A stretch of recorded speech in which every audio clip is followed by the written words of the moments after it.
الاهتمام بذوي الاحتياجات الخاصة في الفترة الأخيرة له اهتمام خاص من الدولة المصرية، والحديث عن هذا الموضوع يسعدنا أن يكون معنا الأستاذة نيبال فتونة، وهي مديرة المبادرة للأولمبياد الخاص. برحب بحضرتك يا فندم، وأقول لحضرتك يعني في البداية أعتقد مبادرة بتبقى جيدة للتواصل بين الأسر اللي عندهم أولاد من ذوي الاحتياجات الخاصة. عايز حضرتك تكلمني عن المبادرة بشكل عام.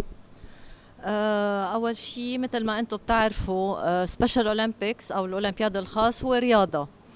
الهدف عنا هدفين استراتيجيين. أول واحد هو تفعيل الرياضة على النطاق المحلي، والاستراتيجي الثانية هي الدمج. من أهم مواضيعنا هي الدمج. كيف بدنا نوصل هالدمج؟ عنا باقة من المبادرات، منها برنامج الأسر، الشباب القادة، اللاعبين القادة، اللاعبين صغار السن. بنعمل معهم لنوصل للدمج، طبعا بطرق مختلفة كل واحد حسب قدراته. اليوم نحن مجتمعين بمصر اليوم وبكرة مع الأسر واللي هن أساس سبيشال أولمبيكس. يعني نحن بلا اللاعبين وأسرهم ما بنقدر نحقق اللي بدنا نوصل له.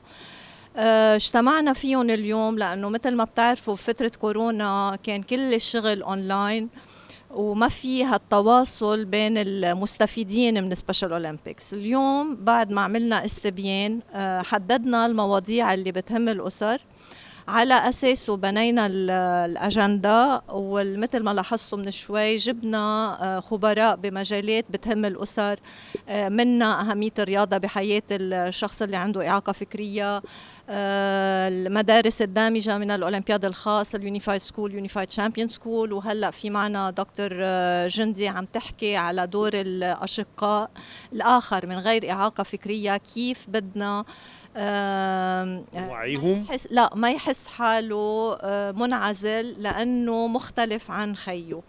بكفي معنا البروجرام بعد الظهر مع مدام مس نادين اللي رح تحكي عن أهمية التواصل، وأهم شيء إذا واحد عنده قصة وما نقلها للآخر كأنه ما خبرت الخبرية، فرح نحكي عن أهمية مشاركة أفضل التجارب والقصص.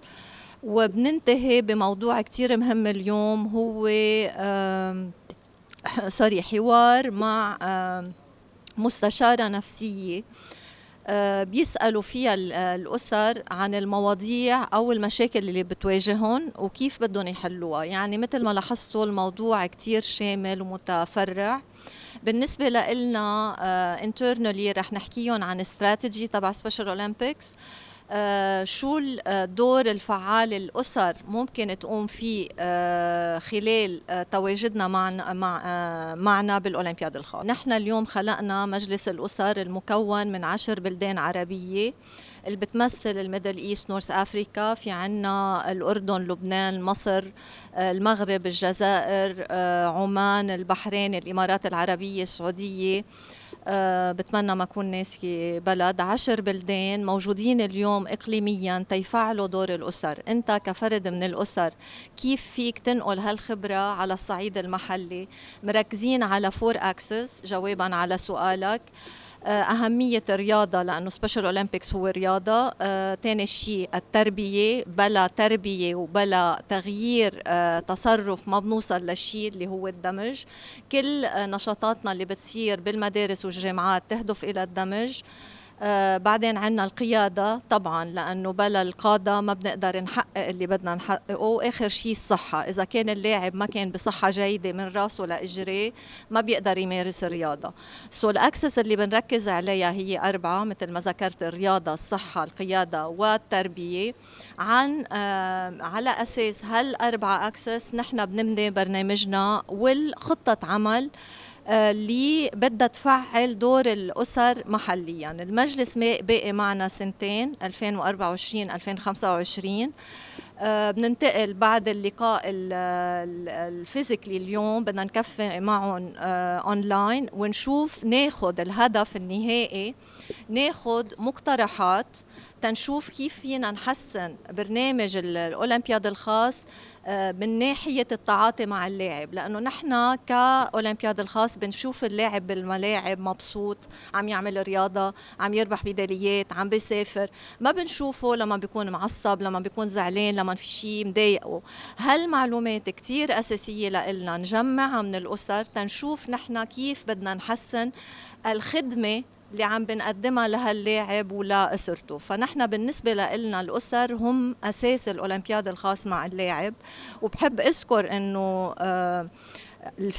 فكرة سبيشال أولمبيكس اجت من أخت يونس كندي شرايفر، يعني أخت اللي أسست ب 68 برنامج سبيشال أولمبيكس، لأنه كان عندها حالة خاصة، روزماري بالبيت عندها إعاقة فكرية ومن أسرة. واليوم أصلا سبيشال أولمبيكس از فاميلي بروجرام، صار من لاعبة وحدة، هلأ صار سبيشال أولمبيكس موجود ب 200 بلد، تقريبا عنا 3 ملايين و700 ألف لاعب. خسرنا كتير لاعبين من وراء الكوفيد. بنتمنى هلأ مثل ما قلت استراتيجي تبعنا انه نرجع نجمع هاللاعبين ونوصل لعدد أكبر من اللاعبين، لأنه عم نعرف هل النشاطات اللي عم نعملها قد ايه عم بتحسن من حياة اللاعب، من حياة الأسرة ككل. وهيدا هيدا هدفنا الأساسي. احنا طبعا مؤسسة رياضية بنهتم بصحة اللاعبين وان احنا نشد اللاعبين ان هم يلعبوا رياضة. احنا عندنا في الأولمبياد الخاص المسابقات بتبدأ من سن 8 سنين، فبيبقى دايما من سن 2 ل7 بيبقى الأهالي مش عارفين يودوا الولاد فين أو يعملوا معاهم إيه. فإحنا البرنامج ده معمول مخصوص للولاد اللي هو من سن 2 ل7، إن هو بيجوا زي في برنامج بنقدمه، بندي تريننج أو بندي تدريب للمدربين إن هم إزاي يقدروا يمرنوا الولاد من سن 2 ل7. بنعلمهم الحاجات الأساسية بطريقة سهلة، أوكي، ونقدر إن إحنا من خلالها نعرف هو مميز في ايه. فمثلا لو هو شاطر في ان هو يحدف الكوره، احنا ممكن نخليه يلعب باسكت. لو هو مثلا شاطر في الجري والحاجات دي يلعب العاب قوه. فاحنا الوقت ده بنقدر ان احنا نحدد، بنديله كل المهارات الاساسيه عشان يبقى سهل بالنسبه له ان هو وقت المسابقات ان هو يقدر يشارك بقى في المسابقات.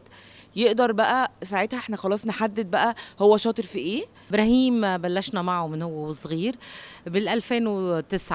الرياضة كان لها أهمية كتير كبيرة بحياته لإبراهيم، ساعدته أنه يكتشف نفسه، يحرك جسمه بالتدريبات. وبلشنا بسبيشال أولمبيك بلبنان، بأمريكا كمان.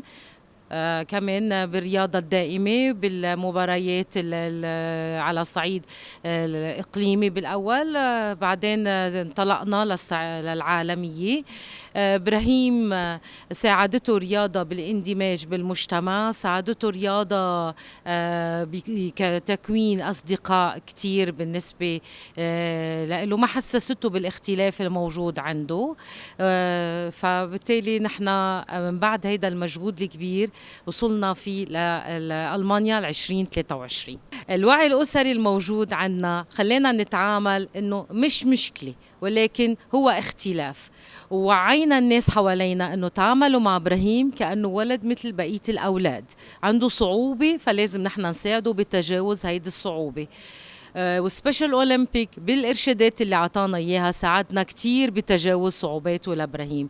الملاعب اللي كانت موجودة، التمارين، التدريبات اللي كانت موجودة، المشاركة الأساسية هي ساعدتنا كمان. والدعم الأسري، خيو بيو كانوا موجودين معنا دائما بمحبة، باهتمام، برعاية لإبراهيم. فهيدا خلينا على طول إنه نشجعه التشجيع الدائم، نشجعه ليوصل لهي المرحلة إنه يصير بطل بألمانيا بال2023 بالألعاب الأولمبية.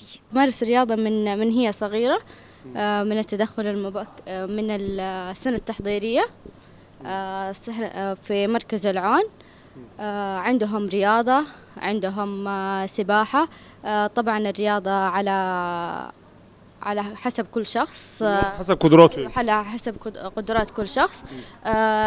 بدأوا في التدريب والتأهيل.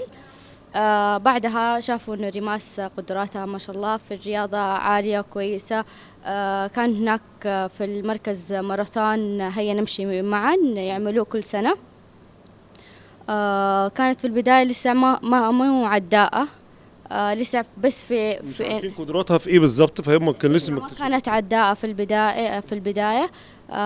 بعدين لما وصلت عمر العدائين انضمت للفريق العداء.